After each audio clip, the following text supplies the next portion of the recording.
Hi, welcome back to Shok's Talks. I'm Shakti, and today is a very exciting episode because we're going to cover the UAP hearing that just occurred this past week, Tuesday, September 9th, 2025.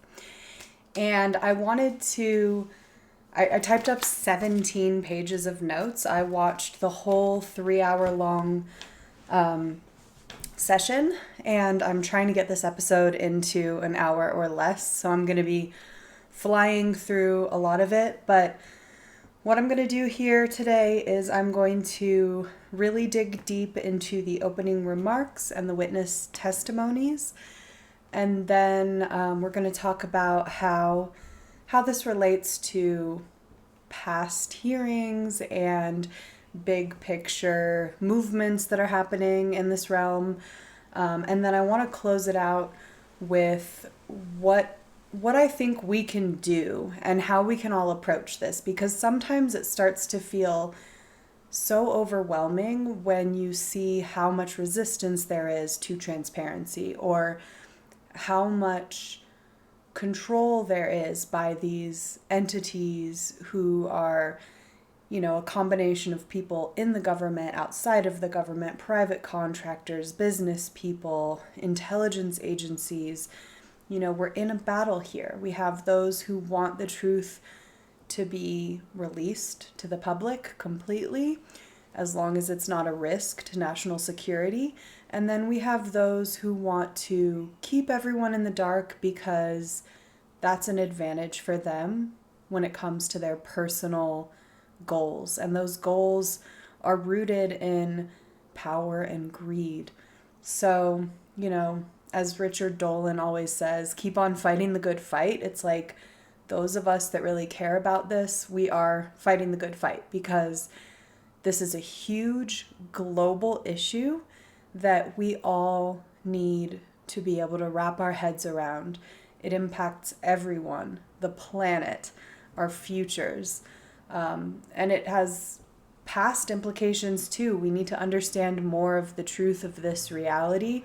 And it gets even more cosmic than that, like beyond just physical matter reality. There's all of these bigger spiritual implications to what's going on. So this topic is huge. And because of that, you have to chew on it very slowly over time. And if you want to affect change in this realm of, getting the truth out there, or UAP studies, or even just science around all of this, you have to be really persistent. You have to be so dedicated to this in a long-term kind of way. And a lot of what happens when the news talks about these things is it just like bubbles up, it's a little bit sensational, and then everyone forgets and it disappears. So the goal of my channel is just to provide like a place that we can always come back to, where we're steeped in this. We are constantly learning about it, reading about it, thinking about it, feeling about it, processing it, returning to these subjects that we've covered over the last couple years on Shok's Talks. And on that note, I wanted to remind you all that in the description box below this episode, I always include the links to either books that I talked about, or other podcast episodes or YouTube channels. Today I have for you the hearing wrap-up from the Oversite.house.gov site. And so there's an article, and I'll be reading some stuff from that. And then I also have a link to the full hearing if you have 3 hours and you want to watch it. It's fascinating. I think it's really interesting and actually kind of entertaining, but it's a time commitment. And then I've also included all of my past Shok's Talks episodes that relate to what we're talking about today. So first you'll see the playlist for my UFO deep dive. That's like where I started this channel, and it's just the history of all of this, which, it takes time to really understand. And I'm just grazing the surface. This thing goes so deep. But, learning this information is a commitment in and of itself, which is part of the reason why the secrecy and disinformation are allowed to, continue in the way that they have. Allowed isn't the right word, but the reason that those things are able to persist is because, as an adult, I'm assuming most of you are probably adults, and you're probably working a full-time job and maybe you have kids or pets or other responsibilities, and not everyone has time to fully re-educate themselves. There's a lot of things that we need to understand in this reality to be able to affect change, but they've got us between a rock and a hard place because we're all slaves to capitalism. So this channel is, again, just my little effort to mostly help myself to learn about this stuff and to stay on top of it over time. And hopefully it's a great resource for you as well. And so after that deep dive playlist, I've also included an episode that I did on another really important hearing that happened back in 2023, July 26th. That was when David Grush came on the scene. So you can go check that out if you want to know what happened in that hearing. I've included an episode on disinformation tactics to ground us in the context here in terms of like what the government and other intelligence programs have done in the past, how they've been shady, how they have basically,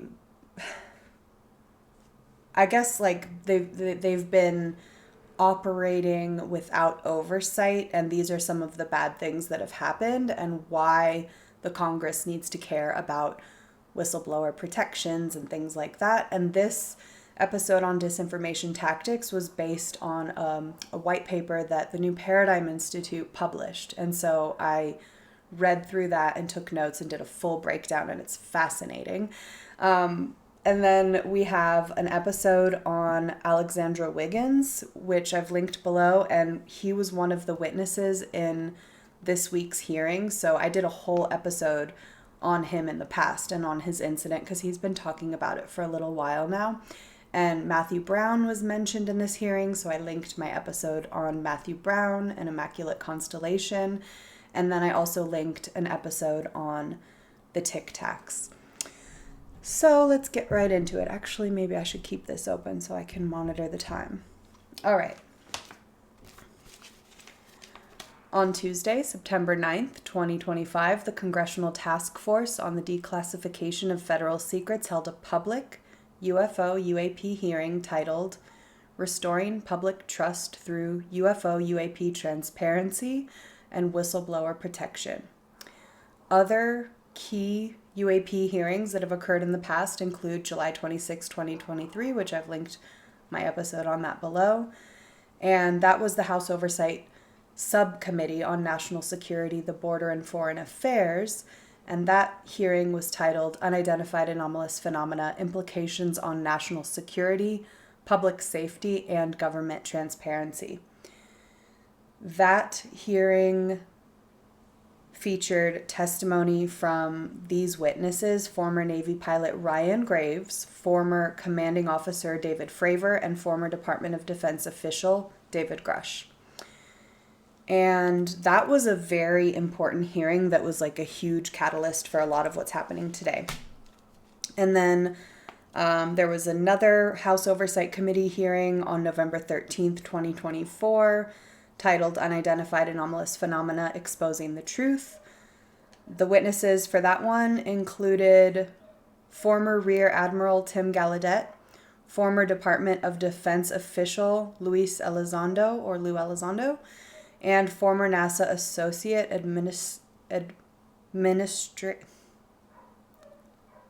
Administrator, Michael Gold. September 9th, 2025, the House Oversight Committee held a hearing on restoring public trust through UAP transparency and whistleblower protection. The focus, this hearing examined issues of disclosure and transparency related to information held by federal agencies concerning UAPs. So that's what we're going to talk about now. All right. So the New Paradigm Institute, which is Danny Sheehan's institute, more or less, I get a newsletter from them, and they were at the hearing. Danny Sheehan was there. He's been working really, really hard for whistleblower protections and to pass the UAPDA, which is the amendment to the National Defense Authorization Act that would help us to get closer to the transparency we're all looking for. They've tried a couple times, it's been shot down. This whole hearing, again, is another opportunity for not just for information to get out to the public, but for the Congress to speak to each other and to rally the troops, so to speak, and get people to recognize that this is very important. We all have to work together. It's a bipartisan issue. They were so civil with each other, respectful, cracking jokes even at times. And it is really fascinating to watch the dynamic between these people and how they operate, but especially when it comes to this topic.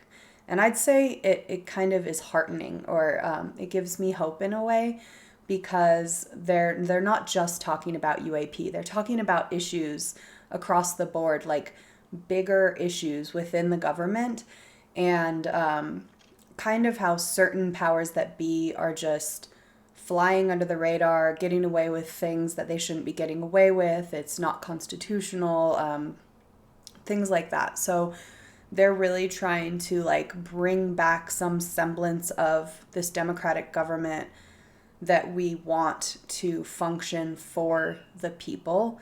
And these Congress people are extremely intelligent. You know, they speak a million miles a minute. They have so much to say, especially the younger ones and especially the women. There were quite a few women that were featured in this hearing in terms of Congress people who were asking questions to the witnesses.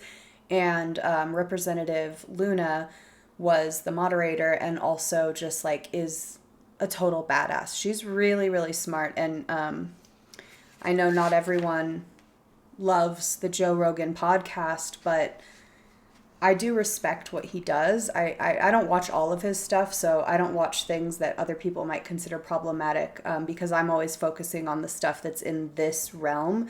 And the episodes he does on these topics and the guests he gets are really great. And he did have an episode where he brought Anna Paulina Luna on, and it was, my head was spinning just trying to keep up with her. Like, the way her brain works is crazy. So I think it's important to really look at these people as people, and sometimes take a little bit of a break from the political categorizations. I didn't even include in my notes whether or not anyone was a Democrat or a Republican, because that's not what this is about.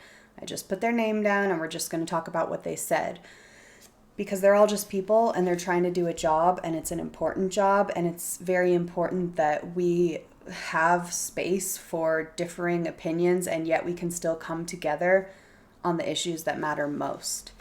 That's my opinion, at least. So, from the New Paradigm Institute newsletter, while the hearing did not deliver a smoking gun proving the existence of a legacy crash retrieval program or government possession of UFO, UAP craft, or non-human intelligence, it did provide important new data points that add to the growing body of evidence.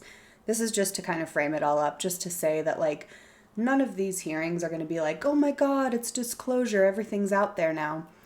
They're all building. It's building. This is about a slow, long, persistent process that requires so much resilience and strength, so much creativity. It's kind of like, in a way, if you were playing a game or you had an opponent in some kind of match, you know, and they're always evolving and changing their tactics. You also have to adapt and change over time to be able to continue that battle for whatever it is. In this case, it's for truth and transparency. And so there are old people who have been doing this for many decades. This whole cover-up has been going on for over 75 years now, and there are new young people coming in, taking it upon themselves to learn what's going on, to use whatever they have available to them to create a role for themselves in this, and to figure out, what can I do? How can I help? And that is so exciting and inspiring to see.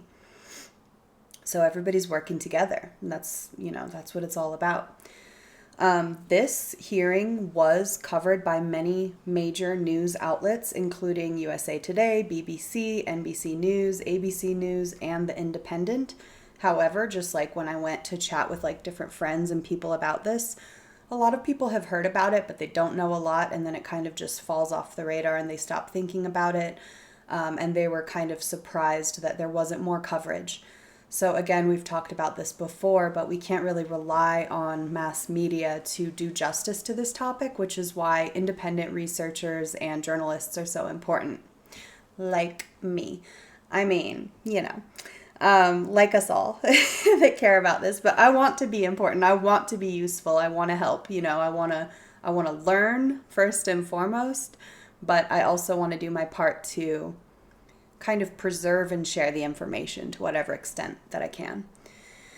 So this is from that article from Oversite.house.gov that I linked at the top of my links below. And these are the key takeaways from this hearing.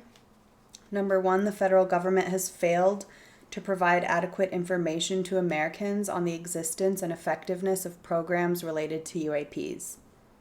Duh. Americans want Congress to conduct oversight of programs related to UAPs and have more information on taxpayer-funded programs and how much is being spent. This is a big part of it. And whistleblowers who provide details on spending information and policies and procedures regarding the classification and declassification of UAPs should be able to do so without retribution.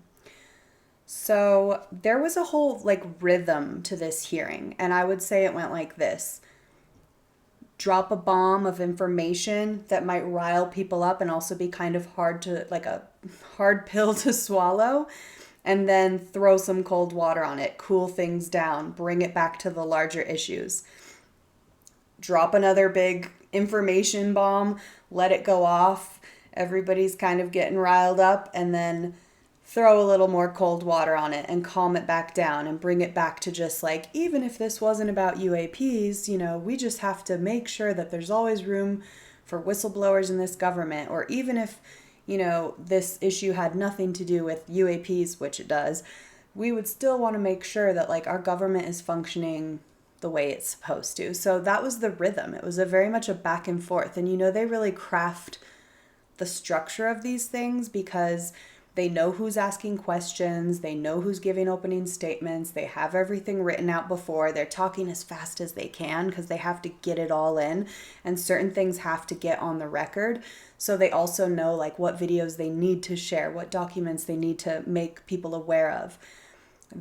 If you go to that website, Declassification.House.gov, you can access some of the documents that were shared. A lot of this is being made available to the public, but a lot of people aren't going to dig into it. So that's why these little recaps are important, so we know what was going on. So these are the people who were the witnesses for this hearing. We have Jeffrey Nuccetelli, U.S. Air Force veteran, Chief Alexandra Wiggins, UAP witness. He's a Navy person. George Knapp, UAP journalist, OG. Dylan Borland, UAP witness, U.S. Air Force veteran.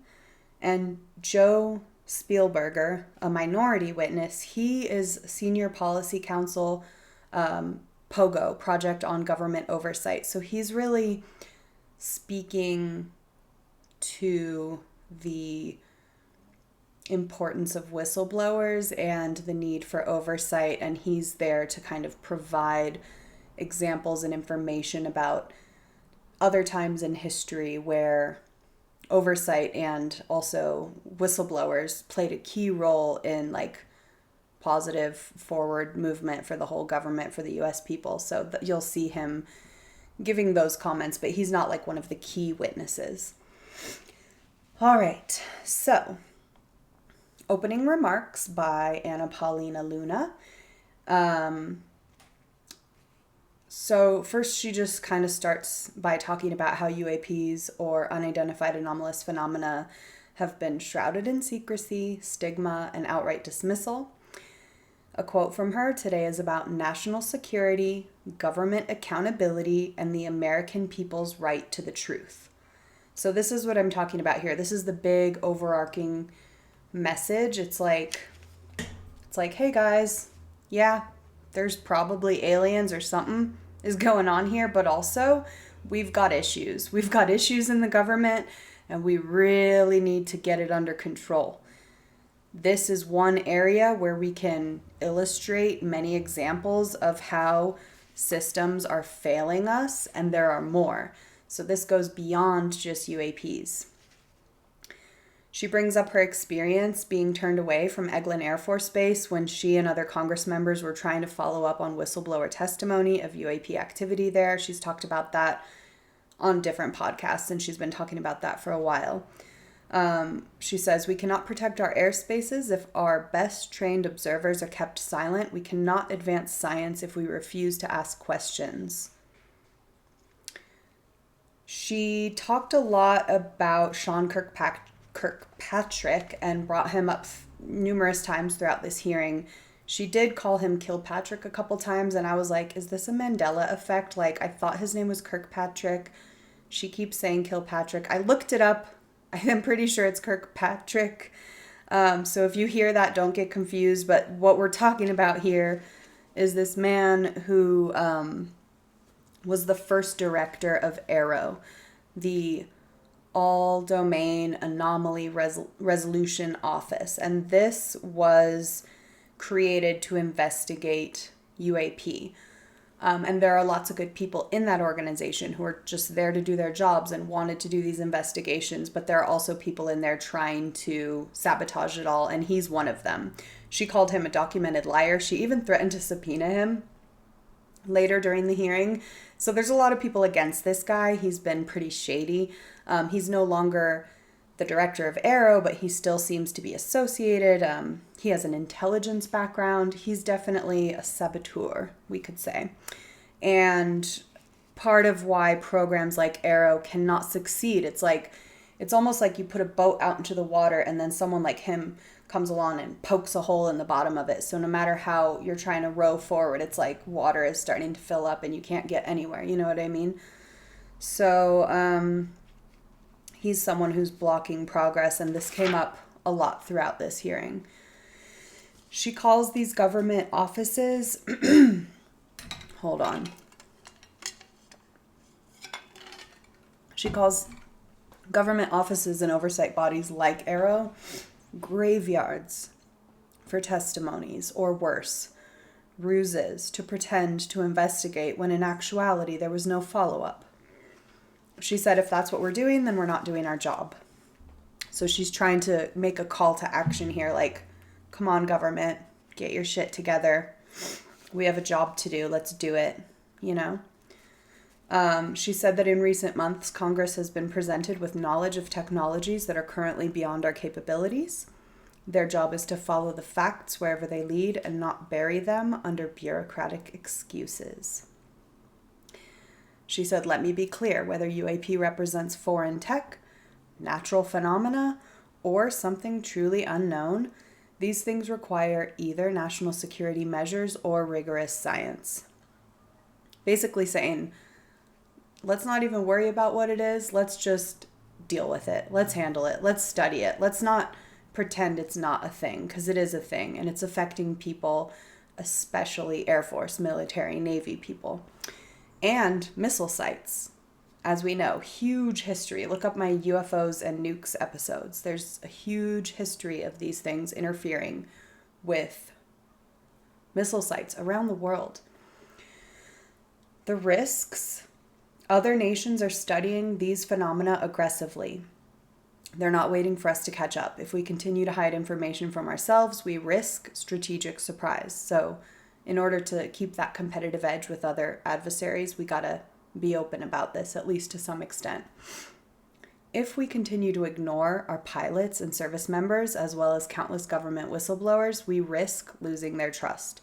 And if we continue to shield the truth from the public, we risk eroding the very foundation of democratic accountability.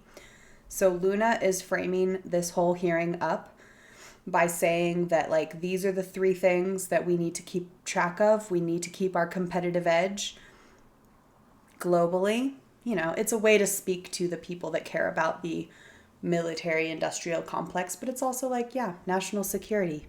We gotta keep that edge. So we have to, like, advance our science by being more transparent about these anomalous technologies and advanced science that's being kept hidden from the people. And We also need to care for our whistleblowers and protect them. This is extremely important, and it's like a benefit to us. Don't fuck it up. And democracy, do we care about it? Do we want it to still be a thing? Like, hello, like, I feel like that's kind of what she's saying. Oh no, I'm getting all dry. Okay. Maybe if I talk a little bit slower. So she really kind of ends her opening remarks by saying, when future generations look back at this moment in time, did you look away? Were you afraid or embarrassed in the face of the unknown? Or did you pursue the truth in courage? I like this theme of truth and courage because, as you know, I am a huge fan of Tom Campbell's theory of everything and other consciousness theories that are rooted in love. And fear is kind of like the poison or the trap that can erode our spiritual progress, according to a lot of these cosmic, bigger spiritual theories. And courage is the antidote, and truth.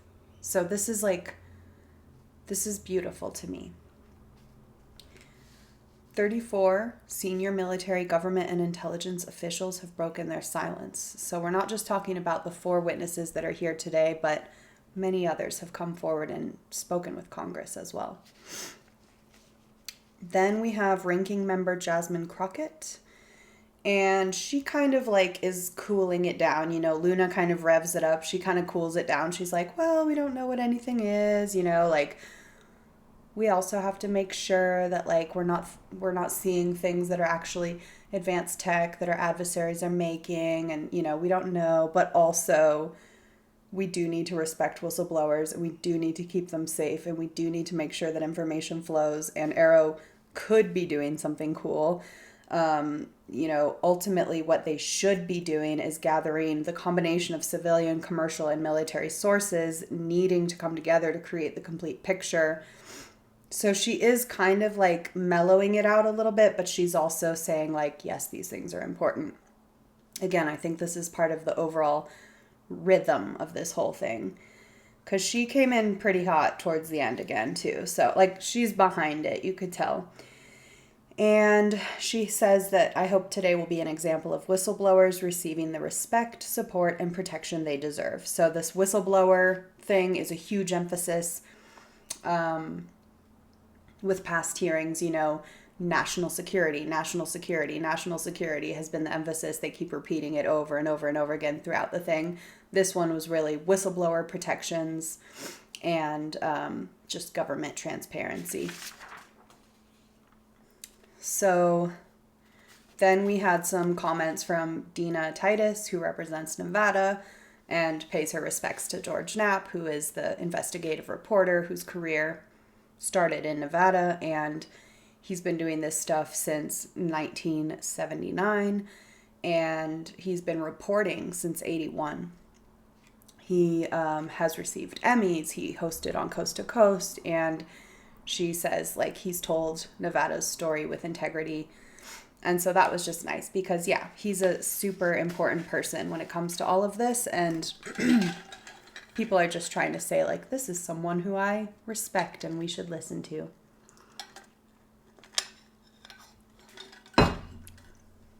Then we have the witnesses getting sworn in. So they're all testifying under oath, which is it's kind of a formality, but it's an important part of the setting of a hearing versus like these people going on podcasts or these people just, talking out into the world. It's like, this is very serious, and all of these different steps that are taken solidify it. And it's like, it's real. It's in front of the Congress. They're all in the room together, and there's lots of important people in the audience as well. So the first testimony comes from Jeffrey Nuccetelli. And again, this is a former military police officer, 16 years of active duty, service in the U.S. Air Force. He says, "The truth remains hidden. We are here to help break the silence." His story is all about these incidents that occurred at Vandenberg Air Force Base, which when I looked it up it looks like it's near Santa Barbara, California. And this is the home to the National Missile Defense Project. So, highly credible witness, good record, vetted here, under oath, talking about things that he's seen personally and other witnesses that he's worked with. He's sharing their information. These incidents occurred between 2003 and 2005, and there were 5 UAP incidents in that time. So during that time, they were conducting launches, which were deemed the most important in 25 years. So emphasizing the level of what was going on, and they dig into this later throughout the hearing, but sometimes there's 500 people who are just there to guard the site when they're doing these launches. Try to imagine that. 500 people whose job it is to just make sure this thing goes off without a hitch. When Congress people are asking questions, poking into these testimonies later, saying things like, so could it be possible that the government was testing you guys, or some other tech was being tested and they just accidentally came into range on that day and you saw something you weren't supposed to see? They're like, hell no. That's not how this goes. We don't make those kinds of mistakes. We have all these people watching it, and this is super important. And also the stuff we saw was so anomalous and so crazy. That's not even an option, But just to kind of frame it up for you guys, that's kind of what we're talking about here. This isn't just I went outside and I saw a light in the sky. No, this was the most important in 25 years in terms of missile launches, and these facilities were vital, and they were repeatedly visited by UAP, which if you study this, you already know. This is so normal. They're always hovering around missile sites, missile launch sites, test sites, where they're developing weapons, where they're hiding weapons. If they're transporting weapons on ships, the UAP are always there. And they're always messing with the tech. And they have total dominance over us humans. They haven't used that dominance to cause harm in these 75 years that this has been going on. Could they be testing our capabilities? Yes, maybe, but it's a long-term project if that's what they're up to. Are they communicating to us? Maybe. Is it an accident that they're interfering with our tech? No, because the nature of the interference is so specific. It's they're really talking to us. They're turning things on. They're turning things off. You'll hear more stories later from this hearing that relate to these types of issues, but we're talking about Jeffrey Nuccetelli here. So each incident was witnessed by multiple personnel, documented, investigated, and reported up the chain of command. So again, nothing is slipping through the cracks here. It's all documented. That means, reports are written. Sometimes there's sensor data. Sometimes there's videos. All of these things are being shared up, and then nothing is coming back down. This was repeated over and over again throughout the hearing, too, in the questioning that followed the testimonies. He said, we got no guidance from the top down as to how to handle these events. Can you imagine? You're doing your job, you're doing everything right, and all of a sudden just radio silence when it comes to the most mind-blowing thing that is clearly a huge threat to the safety of not just our country but the planet, because we're talking about nuclear weapons here. Talk about gaslighting, 6 other service members have provided him with the information he's sharing today. Also, like we said before, one of these events was a massive glowing red square hovering over 2 missile defense sites. It drifted east and vanished over the hills. Arrow and the FBI both have official records and reports of this incident. They haven't done anything with it. They haven't shared it. It's going into a vacuum. Again, just horrible, horrible treatment to the people that went through these things and did the right thing in the face of a crazy anomaly. There was also a bright, fast-moving object over the ocean. And he talks about how, like, he's working with his friends. They're coming over the comms and they're screaming in fear and terror. They're saying it's coming right at us. It's coming right for us. And now it's right here. And he's listening to the voices and the energy and the emotion of his friends trying to help, not being able to do anything. This thing is beyond all of their capabilities. And then it just shoots off at an impossible speed. This one was a triangular object. And get this, it was larger than a football field. I can't even visualize that in the sky. I'm going to need somebody to show me some like AI video renders of this, but even that could never do justice to the experience of being on a ship or in a plane or even on the ground. And all of a sudden there's something in the sky larger than a football field. That's a big, big deal. And that's not that has occurred. There are accounts of that size of craft. They call them he said flying buildings, We don't make things like that on Earth. And who's in that? What is in that? Why is it so huge? These are so many questions about this thing. But anyway, another incident included a light over the ocean. An emergency was declared. They're doing the official protocol here. An armed response force was deployed. This object landed and then took off at impossible speed. The witnesses of this event were threatened and told to keep quiet. In 2005, another patrol reported another massive triangular craft. They watched it for a few minutes. Again, these aren't just flashes in the sky or a little light that looks like a star.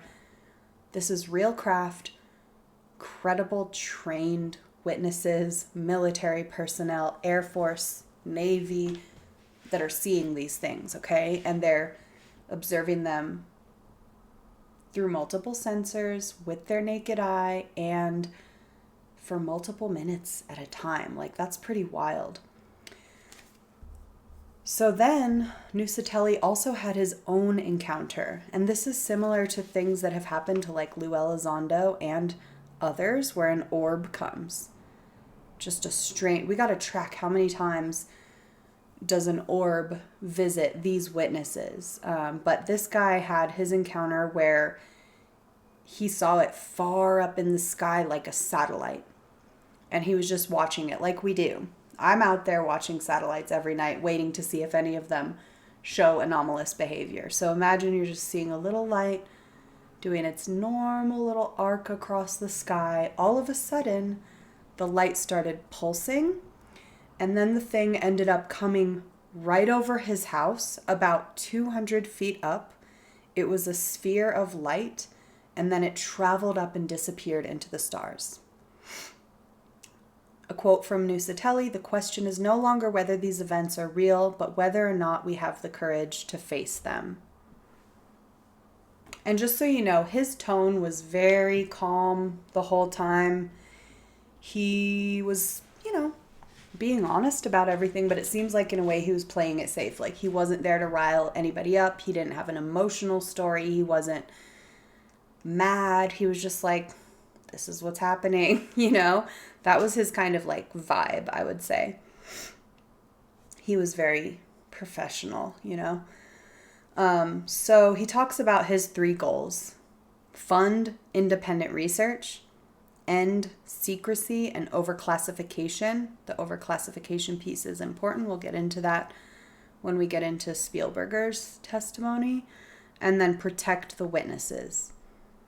And there is a Whistleblower Protection Act that they're trying to pass right now. So that's what a lot of this is about.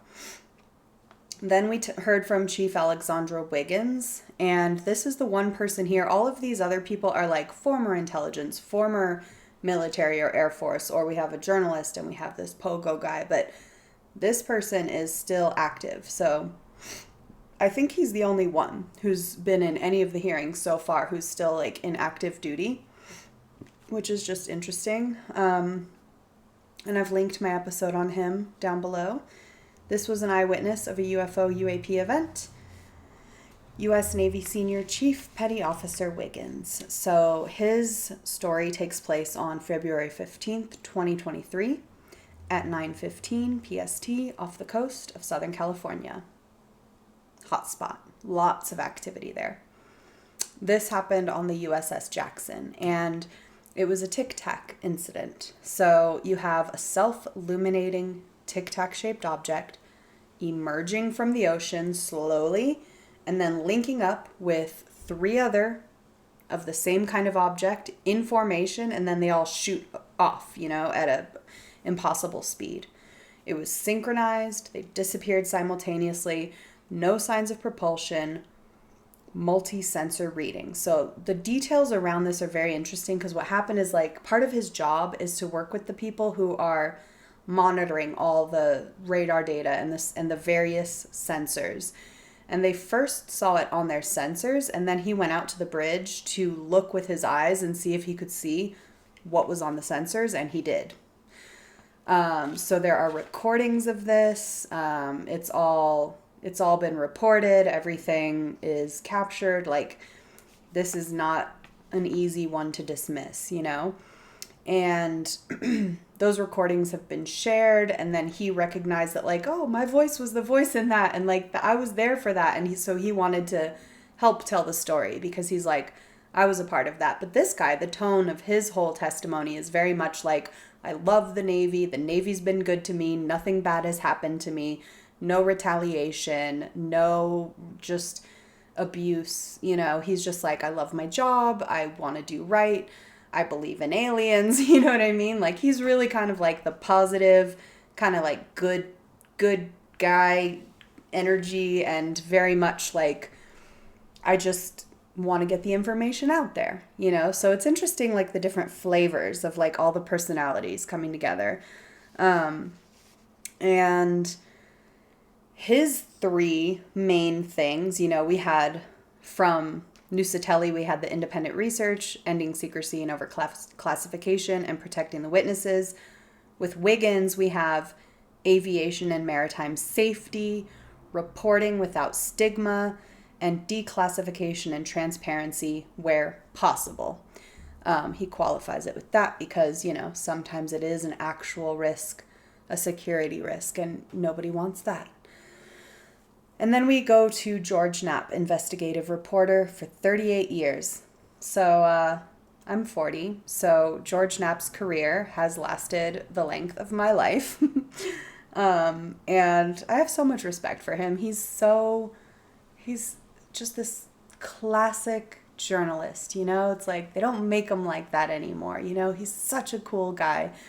And he is a badass too. He tells this story about how he smuggled these papers out of Russia during a time early in his career when there was this little moment where certain, I think it was Russian intelligence people and the US were having a little peaceful moment of information sharing. He went over there, he talked to some people, he got this big fat document, this stack of papers that was all about the Russian programs, and we'll kind of get more into that because that was his main thing that he was sharing during this hearing. But there's so much in there that he has to just give directly to Congress, so he submitted the papers as part of his testimony, but he couldn't really talk about it in the time we had, not very deeply at least. But when they asked him how he got it out, he was well, the official stamp that they put on it, they had only put on the top paper. So I literally just took off the top page of each of these sections, and then I just carried out the papers. And he said when I went on the airplane, I stuck it in my suitcase with some caviar as a distraction. And I'm just damn, these people are ballsy. And he could have just ended up, a prisoner in Siberia for the rest of his life. And he makes that point. He's it's amazing that I pulled this off, And then they ask him about could it have been disinformation, but he's shown it to different people, Robert Bigelow and Lukatsky, and he had Grush look it over, and they've all verified and been this is real. So that's what he submitted to the Congress. And he says, I've always approached this as a news story, and it's an important one. Whistleblowers are risking so much. One of the goals of the task force is to protect these people. The public has been told since the late 40s that there's nothing to worry about here, that these things are not real and the witnesses are wrong. What got me hooked was the paper trail that came out after FOIA. These things are real. Now, FOIA, the Freedom of Information Act, is what got a lot of this paper trail out into the public domain where people could analyze it and study it, and it really was a huge step forward. Unfortunately, since then, everybody has gotten hip to the reality, and now they are just basically destroying documentation, not communicating through writing. They're like, oh, we can't make that mistake again. So they've all adapted their tactics now. So we had a good chunk of information that came out, but it's not that way now. Again, everybody is evolving. The opponent is evolving. We are evolving. Everybody's evolving. We just have to stay on top of it. You know what I mean? So he talks about Bob Lazar because he reported on Bob Lazar in 1989, and Bob Lazar claimed to have been a part of this program at S4, a reverse engineering program, and he says, in the years since then, I've interviewed dozens of other people. Robert Bigelow has acquired anomalous materials from Lockheed Martin, and those materials were not made here. Now, these private contractors have been contracted by the government and told to keep quiet, but there are people in those programs who also just want to be free of the secrecy. And George Knapp kind of shines a little light on that, and he says, some of those private contractors would love an off-ramp from all of this. This thing has kind of snowballed out of control. There was this kind of company line back in the day of nobody can handle this information. We can't let this out. The public will freak out, da da da da. And then it just stayed that way. And then the government kind of moved things out of the government into private sector so that they could escape the FOIA reality. You know what I mean? They could kind of get things into the dark and get it off to the side. But it's a big problem, and that's why oversight is needed here. And so a big part of George Knapp's testimony is about Russia and how Russia has been doing the same thing the U.S. has been doing, secretly studying UFOs while publicly doing something different. They launched the largest UAP research program in the world.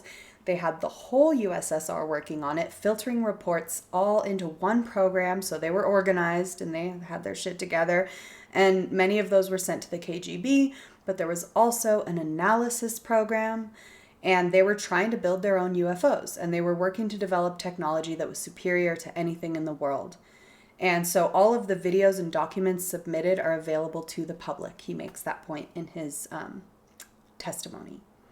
Then we go to Dylan Borland, UAP witness, U.S. Air Force veteran, geospatial intelligence specialist, and an expert at analyzing videos. Oh, I forgot to give you vibes. George Knapp vibes is just total badass, integrity, persistence, just can't be unshakable. You know what I mean? He's not going to stop. And he doesn't need to have the glory and to have everything figured out. He'll be doing this till the day he dies. You know what I mean? He will never stop. I want to be like that. I think we need more people like that.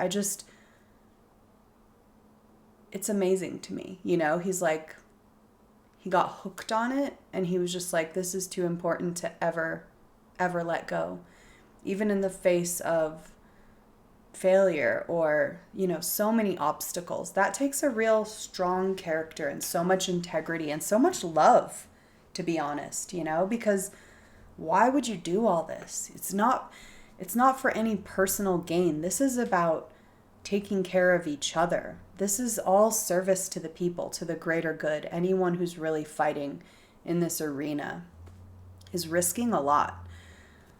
He's really cool. I love George Knapp. So then we have Dylan Borland, UAP witness, U.S. Air Force veteran. He was geospatial intelligence specialist, so an expert in analyzing videos. And So he's in the intelligence world, and the tone of his testimony was very much like, he's super bitter, to be honest. He's very, and I don't blame him. He's been fucked with. He has been tortured in a way. He has been attacked. He lost his career because of talking about what he saw. He's been basically through a lot of abuse because of this. And so his story here is really about illustrating how bad it can be for these witnesses and whistleblowers, and reinforcing that notion that, like, the Congress needs to create a culture of openness and safety and protection for these people so that they can feel good about coming forward. By the way, Matthew Brown was in the audience, so at least he's still alive and kicking. That's good to know, right? Because he was terrified when he came forward. And a lot of these people are. And bad things do happen to some of them. So Borland was pretty emotional, I would say. And he's a little salty, you could say. But basically, his career has been deliberately obstructed. He worked from 2011 to 2013 at Langley Air Force Base in Virginia. In 2012, the summer, is when he saw a 100-foot triangle craft take off from near the NASA base. And this thing did not have any sound. It interfered with his telephone, it heated it up, and then it froze, and then it shut off. And it was made of a material that appeared fluid or dynamic, and we'll get more into those details in a second here. So this was a triangular craft. He was under it for a couple of minutes before it took off at rapid speeds with no propulsion, sound, or wind displacement. That's so weird and so eerie. No wind displacement. It's like, what are these things doing? How is this working, you know? If a big thing took off in front of you, it's like everything is going to blow away when that happens, you know? And if that doesn't happen, like, how strange that would be to be standing by that. And yeah, so weird. So, you know, like, these things are going to have a psychological impact on the witnesses as well. So it's like, I actually cried at the end of his opening statements because I felt his emotion. And then by the end of it all, I was like, okay, there's probably a lot of other layers to this story too. And his dissatisfaction in his career and the harassment that was going on. Who knows what other layers there are to those dynamics? Because we all know it gets messy and complicated in certain work dynamics with certain people. So, like, I don't know. But, like, I felt for him because obviously he's suffering. He's not feeling good. Whereas, like, you have Wiggins on the other side just being like, everything's fine. Navy's great. Nobody's bothered me. I've been taken care of. Like, it's all on the up and up. It's interesting contrast to see. So this guy, Borland, he's endured retaliation, medical malpractice, denial of work, workplace harassment, manipulation of security clearances, and ultimately removing my ability to be employed. And he said, I only have about 4 months left of unemployment. And then, like, what's he going to do? And it's sad when you dedicate your life to service and you really dig into this very, like, important kind of career, and you feel like you matter, and your government and the people you're working for, the intelligence agencies, they should honor that sacrifice and that service, and they should take care of you. And that's not the experience he's having. I came forward out of concern for people's lives and to ensure I did everything I could to let our elected representatives know the truth about what is really happening in the executive branch. In 2023, I met with Arrow, even though I had reprehensions since they were obscuring the truth. And others like me have no job prospects in a nation that we stepped forward to defend. Numerous individuals have come forward in many ways, and we feel discarded, hopeless, and misunderstood. So again, emotional, but real, sharing the reality of his experience. It's not good. Criminal acts are taking place. There is no accountability or protection, and our Constitution is being shredded. this kind of came up a lot too. So, that's something we all need to be concerned about. And he talks about how his whole career was to deliver critical information to decision makers. Your role is to act on it, and the time to act is now. And then we went to the POGO guy, Project on Government Oversight, Joe Spielberger. He was just really smart and even-keeled and really just reinforcing this whole oversight thing. So I'm not going to take too much time on him because he's not exactly a witness in the same sense that the others were. But his whole thing was about Congress relies on whistleblowers so it can do its job. Their disclosures can embarrass the president or lead to scandal, but they are vital and they identify government corruption so that we can address wrongdoing. This is a bipartisan issue. We must protect whistleblowers, especially national security whistleblowers. He talks about how this relates to human rights, civil liberties, First Amendment rights, and the public's right to know. And how these people endure deep mental, emotional, and psychological harm, all to serve the people. See how he was positioned right after Borland, and he's kind of saying, see what this guy just went through? This is what's happening. We need to protect these people because they're not just coming forward with UAP information, but they're also here to tell us when other weird, shady shit is going on. And there's lots of that. So let's make sure they feel safe. And they talk about corruption and we can't let it fester behind closed doors. We need these public servants committed to the truth. They need protection. And the laws need to be updated and expanded in order to accomplish that. And retaliators need to be held accountable. That's a big part of it. Those people are running wild. You know what I mean? What would that even look like? God, how can we even tackle that? I don't know. Just one tiny step at a time, one foot in front of the other, This is what these hearings are all about. All right, so those are the main things, and then it goes deep into all these questions and answers. So I just want to dig a little bit deeper into a couple things here and then wrap it up for us because I think I'm getting close to the hour. So Borland, deeper details about his sighting. So he was going out for a smoke break.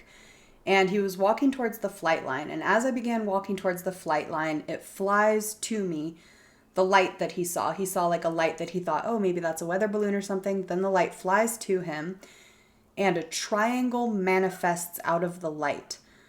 It's a white light and then it's a triangle.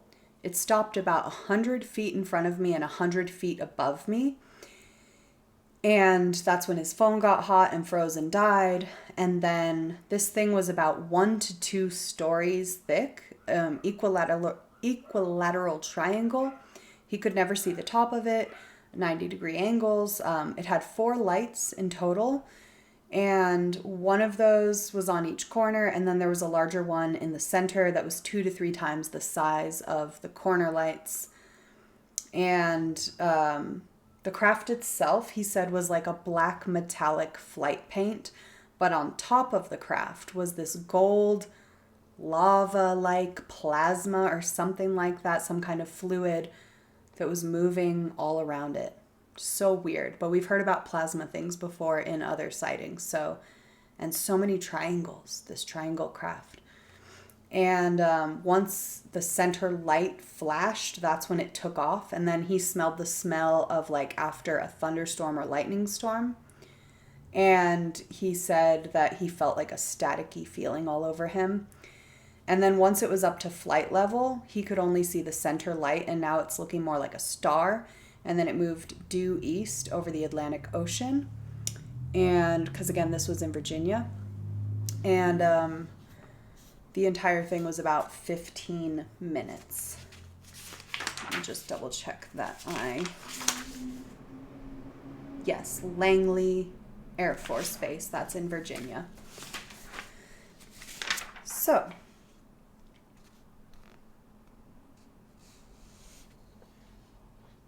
they talked a lot about how we may not know what's going on here, but we definitely know that we're being lied to. This was from Mr. Moskowitz. And he asks people basically what what were your first thoughts when you saw what you saw? And Wiggins says, like, I thought everything I was told or taught was no longer applicable. Big shift in your paradigm, you know? And he just like re-emphasizes how there was no pushback. No one has tried to dissuade me. I appreciate the Navy in assisting me in being able to testify. So again, he's having a good experience with all of this. And he wants the American people to know that there's something out there. Nuccetelli said, like, I went right into my house to kind of make sure that nobody had been abducted. He's kind of joking, but kind of serious. That's when the orb came over his house, remember? And he reported it, and he requested a callback. He got one in about 15 minutes.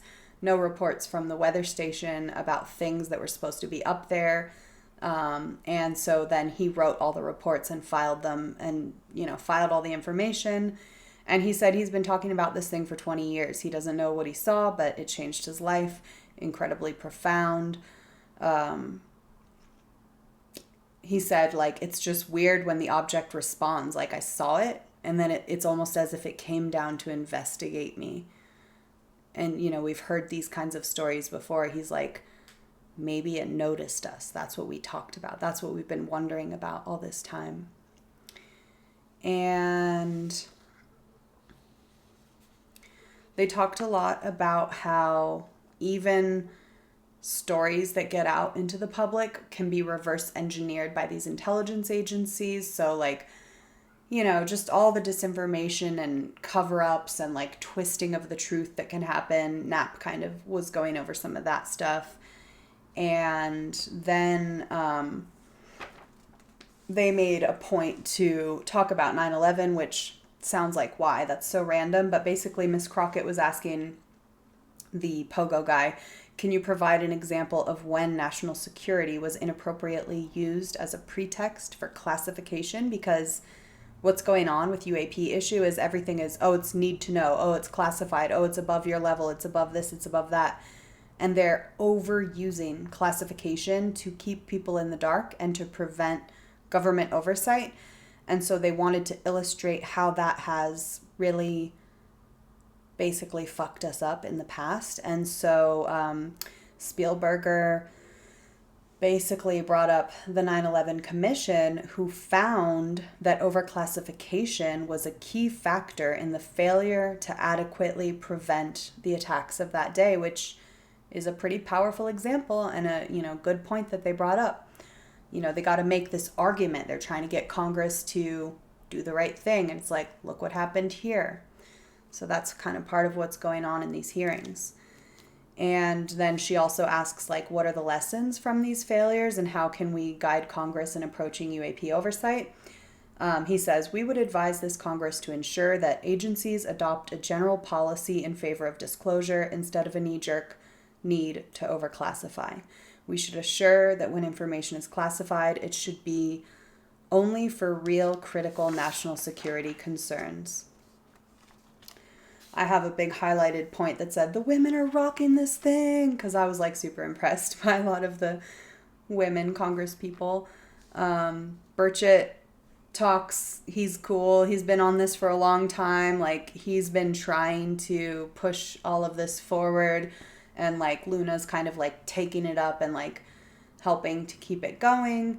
So, he asked about how Congress can further increase whistleblower protections. And George Knapp, that's when he kind of talks about how, like, of course we can do this like Whistleblower Protection Act, but we're also just dealing with like a lot of things that are outside of government because of the fact that so much has been moved into private programs. So it's like a sticky situation. And he's kind of like, it's not that easy. It's not that straightforward, but yes, we can do some of these things, but like also like we have to keep following the information wherever it leads, and that might be outside of government. And then he digs deeper into his whole Russia story. And this was interesting. He told a story, another UFO and nuke story, but this happened in Russia, and they had missiles pointed at the U.S., and the UFOs came in like they do, and they're hovering around and they're showing themselves around this missile site. But what they did here was different. Usually they shut down the missiles and they jam all the equipment.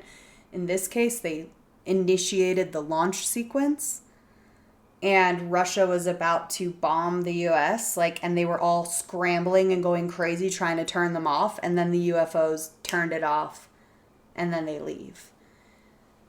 Again, this is like a message. We don't know exactly what they're saying, but they're definitely saying we have the dominance here. So that's a crazy story. And there's so many more like that. Okay, I'm going to skip through a lot of these questions because most of them are just digging back into things that we've already gone over. But you can watch the whole hearing. I've linked it below. And I do want to zoom in on the footage that has everybody stirred up that you might have seen clips of. But it's, it's radar footage. It's kind of boring. But what you see, I will describe it to you, as you see this little light blob moving across the sky. It's over the ocean. And then you see a missile come and hit it. The missile kind of breaks itself on the UFO, kind of bounces off, and the UFO just keeps going like nothing happened. Now, this was a huge deal. So this was a video that Burleson shared, and this occurred on October 30th, 2024 off the coast of Yemen. This is a Hellfire missile, and that's what everyone keeps saying, Hellfire missile, Hellfire missile. And it's like, well, what is that? I don't know my missiles. Do you? So let's talk about it. The AGM-114 Hellfire is an American missile developed for anti-armor use, later developed for precision drone strikes against other target types, especially high-value targets. It was originally developed under the name Heliborne Laser Fire and Forget Missile, which led to the colloquial name Hellfire, ultimately becoming the missile's formal name. It has a multi-mission, multi-target precision strike ability and can be launched from multiple air, sea, and ground platforms, including the MQ-1 Predator and the MQ-9 Reaper. I think it was the MQ-1 Predator that it was launched from in this instance, if I am not mistaken. And so it's like a drone that looks like a little plane, kind of. It's like a gray, little skinny plane looking thing, but it's actually a drone. It was launched and again, just bounces right off. No one has ever seen that happen with these missiles. That is very anomalous. And it's also a big problem if our very powerful weapons don't work. It's just, that's why they're trying to bring this up in this context of national security, because that's what will speak to the people that care about these things, that are really invested in safety in that sense. I think probably some of us here have other ideas about how we could all be safe that have nothing to do with war or missiles, but we're dealing with the reality that we're in, so that's why these things are really emphasized. And Burleson also thanked all the previous witnesses and the courageous people who have stepped forward, including Matthew Brown, Ryan Graves, David Grush, David Fravor, Admiral Gallaudet, Lou Elizondo, Mr. Gold. And he said, I don't know if it's aliens, but I'm open to that. We have a government that is actively blocking information from us. We've been blocked in making amendments, and we've been blocked from being briefed. So Congress is all just like, what the hell is going on?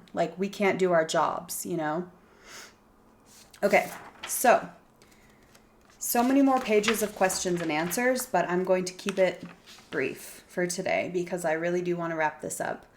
And I've covered a lot of these things already, so just skimming to make sure I'm not missing anything else really important that I want to get in there. George Knapp did drop 2 names in terms of gatekeepers, and those were Dr. James Ryder at Lockheed and Glenn Gaffney from the CIA, if you want to dig into those people, or just make a little mental note because we'll probably hear more about them. And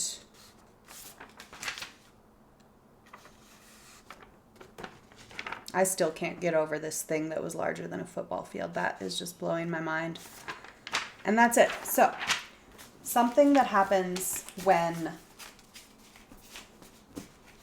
when we see what we're facing, like the opposition, again, like I've been saying, it's like this battle, this match, this game, this back and forth of like powers of control rooted in greed and secrecy and just evil, straight up evil, versus maybe flawed people who are just trying to do their jobs but also care about truth and transparency, and they are rooted in love, courage, the good of all. You know what I mean? So this is like a big battle of energies happening in our reality, and it's playing out on so many levels of reality. You know, it's not just in this topic, it's everywhere. And what do?